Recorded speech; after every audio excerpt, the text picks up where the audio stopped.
Hey Songbird, welcome to this presentation on how to master your vocal range. Discovering your vocal range is one of the most empowering things you can know about yourself as a singer. And why is that? Because learning your vocal range will help you understand how low or high you can sing and what songs suit your range the best. So if you don't know your range, singing some songs can get very frustrating at best, and at worst, not knowing your range can actually be a root cause of vocal damage. Have you ever had that moment when you're singing in the car, maybe in front of your friends, and all of a sudden you're straining to reach notes that seem impossibly difficult, when, on the other hand, some songs seem to come naturally to you? You and your friends may not realize it yet, but that's because of your vocal range. Listen, being in this situation can be detrimental, like your identity as a singer is compromised. I get this all too well. I've literally been told, don't quit your day job. Well, I decided to prove them wrong and made singing my day job for over 2 decades now. Listen, just like I do, you have a very specific range of notes your unique voice can sing. So wouldn't it be awesome to know exactly which songs suit your voice the best?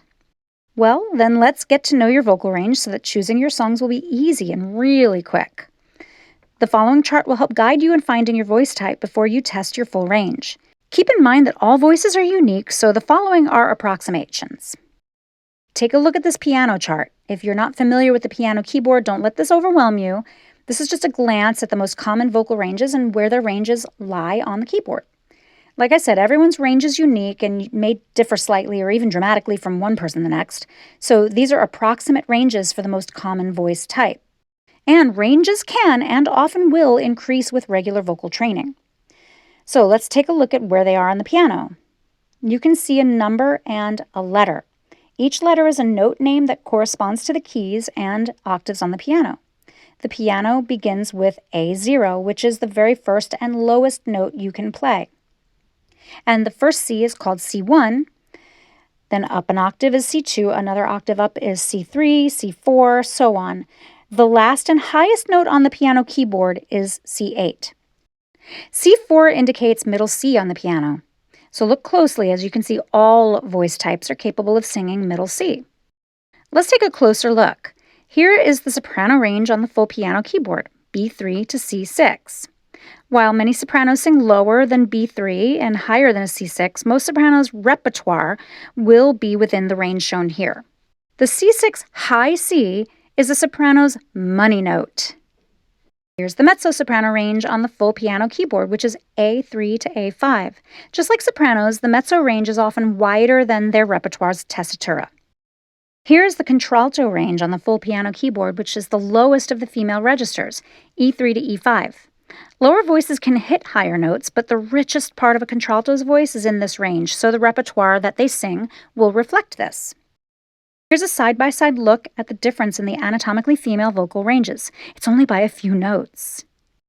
Now let's take a look at the anatomically male range on the full piano keyboard, starting with the tenor. The C5 is a tenor high C, which is the tenor's money note. There's a higher male voice type called countertenor that's typically sung by baritones in their head voice. The countertenor's range is similar to the female contralto and mezzo-soprano range. Here's the baritone range on the full piano keyboard, G2 to F4. Also, many baritones actually have that higher male voice type called the countertenor, which is sung in the upper register, and it's usually called the head voice or falsetto. That range is approximately G3 to D5. Some basses and tenors can access this upper register as well. So I'll discuss this more in depth in the Wednesday Wow on falsetto versus head voice inside the Legacy Voice app. And now for the lowest of all the voice types, the bass, and its approximate range of D2 to E4. This is actually shown here on the full piano keyboard, and basses, or basso profundo, can often hit a low C2, but like other voice types, the repertoire doesn't always call for that. Here's a side-by-side look at the difference in the anatomically male vocal ranges, and just like the female voices, it's only by a few notes. And here's the chart once again, just so you can take another look. Keep in mind that these are the most common ranges. What I'm not showing here are the countertenor range, flageolet range, which is the high whistle tone for sopranos, or the more intricate fachs used in opera or specific classifications for choirs, and I talk more about that in Wednesday Wows. Let me point out the vocal range of children, which differs from adults. Often a child's range is small and it grows as the child's voice matures. And like adults, children's ranges differ from one child to the next, along with color, texture, tone, and of course, the range can increase quickly by singing exercises regularly. These ranges are based on research from Cambridge University and other research facilities as well. By the way, the biggest thing I want to point out here is that all children can sing unless there's a medical condition and should be encouraged to do so. They don't have the range of an adult to hit specific notes, and that's okay. Please don't ever tell a child they can't sing, have a bad voice, or to stop singing. You want to encourage them to sing. They just don't have the range yet. So to get really confident in your voice, knowing your range will help you discover what songs will suit your voice the best. And a little trick of the trade, you could also always change the key or the pitches of a song that's not in your range if you really want to sing it anyway. Before you get to know your vocal range, you need to know that most voices can be divided roughly into 3 main registers: the head, the middle, or what we call mix, and the chest voice. And as you learned earlier, depending on your anatomical gender, your range will differ. It will differ even further within your gender, and it will expand and improve the more that you exercise it. Getting to know these parts of your range will help you smoothly transition from one to the other. Your chest voice has power and intensity, but it can't go high above the passaggio very easily without strain and tension. And if you try, it really could lead to vocal damage. Your head voice has less power and intensity, but it can go high above the passaggio without strain and tension, and you can definitely strengthen that as you exercise it. And the middle, or the mixed voice, is that Goldilocks part of the voice. When you develop your mix, you'll actually find power, intensity, high notes, and no tension or straining. Pop quiz. Why is it important to know your range? It can help you to find your voice type, whether it's baritone or soprano, for example. Learn where your weak spots are, like your upper and lower passaggi or bridges, or maybe your mix. It can help you measure your progress in your vocal training. And, of course, it can help you to choose the perfect songs for your voice. How do we measure your vocal range? Well, I have a huge arsenal of technical exercises that will guide you to healthy singing and development of the voice, including your range. But I'm going to give you a quick little exercise to find it really fast. Do this range test once a week and try it at different times of the day, at different stages of your voice being warmed up and with different vowels. Let's start by singing down the scale, starting on C4, and then just kind of warm up your voice in that area without pushing or straining. Then we're going to go up the scale without pushing or straining. Then on your range tracker worksheet, write down your lowest notes and the highest notes that you sang comfortably without pushing or straining. You'll want to try singing on ah with the most relaxed tone you can produce. You don't need a big vibrato here or a lot of volume yet. Just sing comfortably on the breath. Then try this on different vowels like ooh or he or ho. You can also hum with loose jaw. Your lips are together and separated teeth. You can try it with a ya or wah, or put a consonant before the vowel. My favorite's do, do. Let's try it. There are 2 range testers here, so if your voice is anatomically female, follow that one. If your voice is anatomically male, follow that one.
What was the lowest note you could sing comfortably without pushing? It should have a letter, then a number. You might see a flat or a sharp. Write that down in your range tracker, and I would definitely recommend writing it in your singer's journal, the Songbird's Journey, too. And there you have it. Now you know your current vocal range. Do this range test about once a week and try it at different times of the day, at different stages of your voice being warmed up, and with different vocalizations. Accessing your higher notes often takes a little getting used to if you haven't practiced in that part of your range yet. So try singing different vowel sounds and using different consonants as well.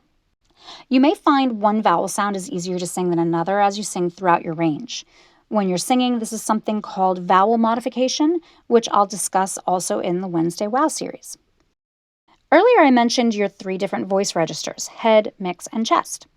Your passaggi are the pivotal points between these registers. It's the Italian for passage, sometimes called the break, lift, bridge, or register transition. Within this current scientific knowledge of vocal physiology, the human voice has 2 passaggi. It's where the voice shifts or transitions into a different register. In other words, a passaggio marks the end or a boundary of one register and the beginning of the next. The primo passaggio is the first register transition, chest to spoken registers, your speech level, or what I call the comfort zone. And the segundo passaggio is the second register transition from your comfort zone into your head voice. There is a difference in passaggi of the anatomically male and female voices, and I'll delve deeper into this concept in the Wednesday Wow called passaggio. But for now, just be aware that they exist in your voice and not to force those register transitions. Instead, sing more on the breath than in your chest voice. And even if your voice seems weaker when you sing on the breath, you'll learn to strengthen it over time as you learn how to sing in your mix. All right, now that you have an idea of where your range fits best, you'll want to discover new songs to sing. So resources for repertoire based on your voice type are here. Ask me. I'm here to guide you. I have bookshelves full of repertoire, and I also know where to find the right repertoire for you as well. I can assign you songs, and I can also give you plenty of choices to explore on your own. Search your voice type. Specific voice types like soprano, tenor, mezzo, baritone, bass, they can all be good search terms. Add high voice or low voice to your search to broaden the scope and retrieve more relevant items. Examples that you could say you would write in songs and soprano or high voice. So check out these pages with links to repertoire for the following voice types: soprano, mezzo-soprano, tenor, and bass baritone. Here's a bunch of resources that you could use for the different types of genres of music that you sing, and I highly recommend checking all of them out. My favorite ones are karaoke-version.com, and the great one for musical theater is musicaltheaterresources.com, and jazzvoice.com has some really great stuff too. Now, musicnotes.com is a really good one if you want to change the keys of a song, and that's the sheet music if you have an audition or you're working in a band and you need to provide them sheet music. That's a really great resource too. Practice singing with the rangefinder right here in the Singing Accelerator in this video. And remember to download the accompanying worksheet and keep track of your range on that, as well as in your singer's journal, The Songbird's Journey. You can download the free PDF of The Songbird's Journey from the Business of Singing Toolkit, and you can also purchase the hard copy of the journal on Amazon, and here's the QR code, which will also be in your worksheet. Great job! Don't forget to come back to this video as often as you need to check on your vocal range.